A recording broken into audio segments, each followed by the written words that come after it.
उसने जो मुझे बताया उससे मेरे पैरों तले ज़मीन निकल गई। मैंने उन्हें वो करता देख लिया। उस लड़की को मैंने पहले नहीं देखा था, लेकिन वो सुंदर थी। उसकी उम्र 26 साल की थी। 16 साल का विश्वास और प्यार इस तरह से टूटेगा मुझे पता नहीं था। मेरा नाम रश्मि है। मेरी शादी एक बहुत अच्छे घर में हुई थी। मेरे पति तो लाखों में एक थे। मैं अपने आप को बहुत भाग्यशाली मानती थी कि मुझे ऐसा पति मिला है।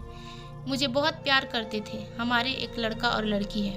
हमारी शादी को करीब 16 साल हो गए थे। हर खुशी मुझे उन्होंने दी। मैं भगवान से अपने लिए इससे अच्छा पति नहीं मांग सकती थी। मेरी लड़की 14 साल की है और लड़का 10 साल का है।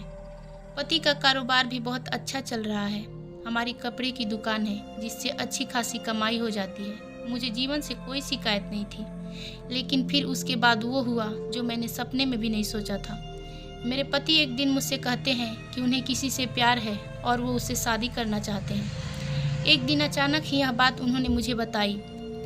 शुरुआत में मुझे लगा कि वो मजाक कर रहे हैं, लेकिन फिर थोड़ी ही देर बाद मैं समझ गई कि वो सच बोल रहे हैं। वो मेरे पति हैं। कब सच बोल रहे हैं, कब झूठ, इस बात का मुझे अच्छे से पता चल जाता है। लेकिन इतने दिनों तक मैं कैसे धोखा खाती रही। उनका शादी के बाद अफेयर चलता रहा और मुझे पता भी नहीं चला।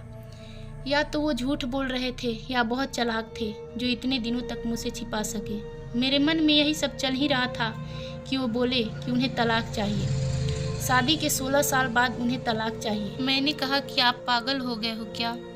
कैसा अफेयर? आप झूठ बोल रहे हैं। वो बोले कि नहीं, मैंने कल उसे बुलाया है, तुम उससे खुद मिल लेना। मैं चाहता हूँ हम जिस तरह से रहे हैं उस तरह अलग भी हो जाएं। मुझे कोई तमाशा नहीं चाहिए। तुम्हारी और बच्चों की भी जिम्मेदारियां मैं लूँगा, तुम उसकी चिंता मत करो। अब मेरा दिल बेचैन होने लगा था। मैं सोच रही थी यह सब जो यह बोल रहे हैं झूठ हो, लेकिन मन में शंका और डर आ गया था कि कहीं यह सब सच न हो। उस रात मुझे अच्छे से नींद नहीं आई। सुबह होते ही मेरी नज़र उन पर थी। फ़ोन पर बात कर रहे थे, पूछ रहे थे कब आओगी। मैं तब भी सोच रही थी यह सब मजाक हो। कुछ देर बाद दरवाजे पर बेल बजी। वो दौड़कर दरवाजे पर गए और सच में एक लड़की दरवाजे पर खड़ी थी। वो अंदर आई। उस लड़की को मैंने पहले नहीं देखा था, लेकिन वो सुंदर थी। उसकी उम्र 26 साल की थी। मुझे इस बात का यकीन नहीं हुआ था। मेरे पति ने उसे मुझसे मिलाया, कहा कि यह दिव्या है। मैं अपने काम के सिलसिले में जब बाहर गया था तब मेरी मुलाकात इससे हुई और फिर हमें पता ही नहीं चला कि हम कब एक दूसरे से प्यार करने लगे।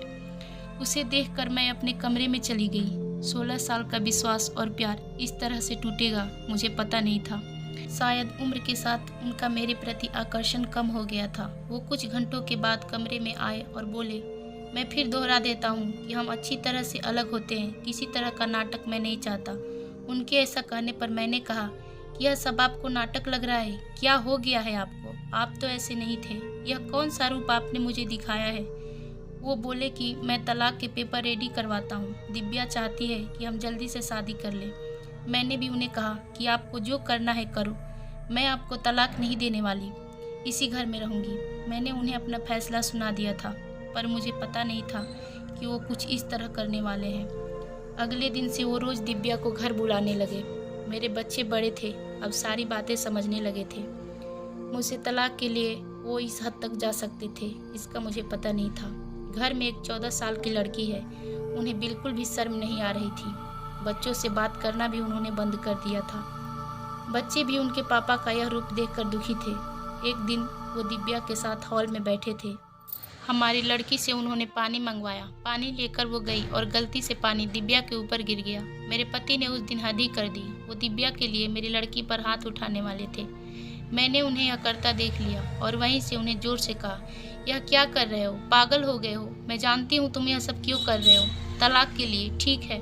अब तुम इस हद तक जा रहे हो तो फिर मैं तुम्हें तलाक दे ही देती हूँ। उसी समय मैंने अपना और बच्चों का सामान बांधा और अपने घर चली गई। एक इंसान इतना कैसे बदल सकता है? जो अपनी पत्नी और बच्चों पर जान छिड़कता था, अब वो उन्हें देखना भी पसंद नहीं कर रहा है।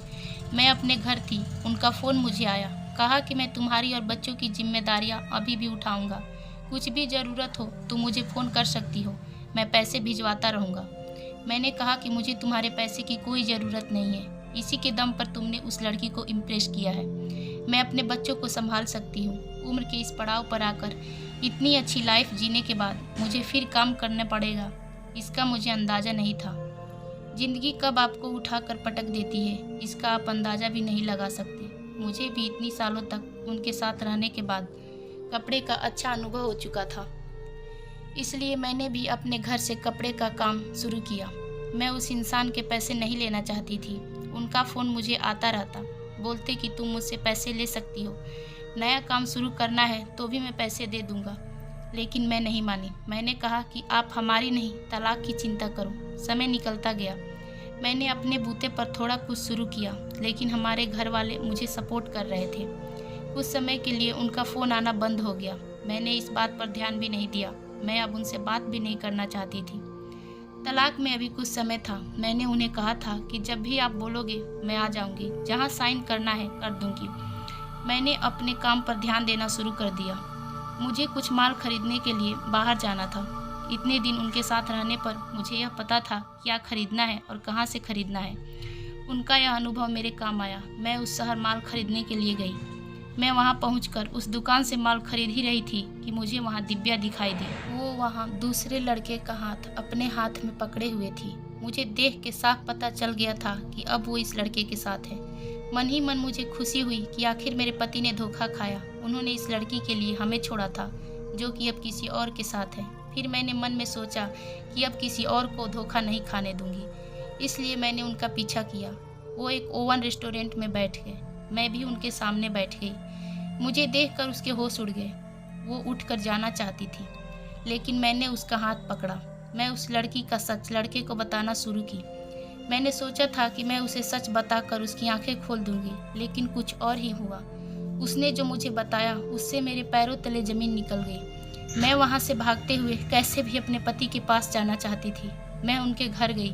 वहां नौकर ने मुझे बताया कि अभी वो एक अस्पताल में भर्ती है। अस्पताल उनके घर से ज़्यादा दूर नहीं था, बड़ा अस्पताल था। मैं वहां गई। रिसेप्शन पर उनका नाम बताकर मुझे उनके कमरे का नंबर पता चला। मैं कमरे में गई। वहां उनका दोस्त था। उन्होंने आंखें बंद कर रखी थी। मैंने उनके हाथ पर हाथ रखा तो उन्होंने आंखें खोल दी। मेरी आंखों से आंसू रुक नहीं रहे थे। मैंने कहा कि क्या ज़रूरत थी यह सब नाटक करने की, मुझे पहले क्यों नहीं साफ साफ बताया। मेरे पति एक गंभीर बीमारी से जूझ रहे थे। वो हमारी ज़िंदगी से दूर जाना चाहते थे ताकि उन्हें कुछ हो जाए तो हम ज़्यादा दुखी ना हो। उनके इसी दोस्त ने उनके साथ मिलकर यह नाटक करवाया था। मैं अब उनके पास हूँ और बच्चों को भी मैंने बुला लिया है। अब हम उनके साथ ही रहेंगे। अभी उन्हें हमारी और हमारे प्यार की सबसे ज़्यादा ज़रूरत है। मैं भगवान से दुआ कर रही हूँ कि वो हमारे साथ ही रहे, उन्हें कुछ ना हो। मुझे विश्वास है कि ऐसा ही होगा।